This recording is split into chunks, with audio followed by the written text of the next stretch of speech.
Allora Francesco, una spiegazione, quando finisce la spiegazione io vado ora, apro le braccia, e quasi 3, 2, 1, potresti già, quando io vado di là, prima la testa e poi il piede, come ok. Farai 3 rimbalzi. Praticamente lo faccio saltare Al secondo rimbalzo. faccio lo set.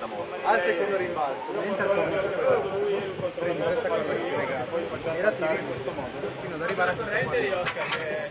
A questo punto sarai di nuovo in questa posizione. Noi ti cadiamo. Sotto c'è una ragazza con una mano prendi questo anello. Guarda, quindi prendo la corda, la tiro e poi prendo il corda.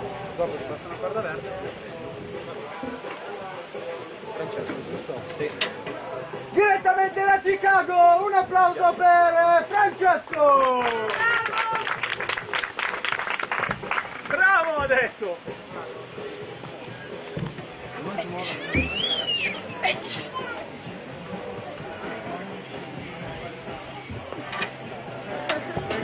Pronto? Sì. No, ma sì. Quando vuoi! 2 minuti. Questo mi crepa in 2 minuti. Oh.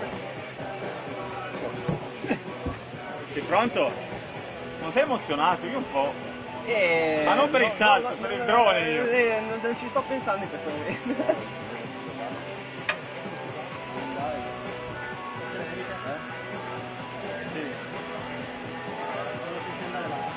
Partendo, c'è un elicottero che parte, guardalo. Saluta, ciao. Vai, sali.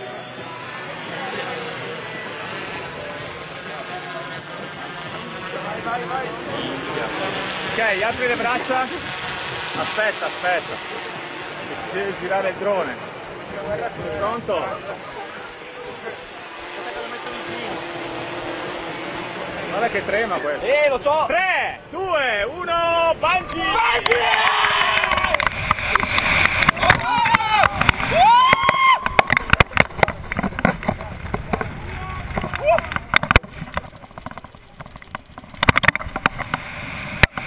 Fantastico!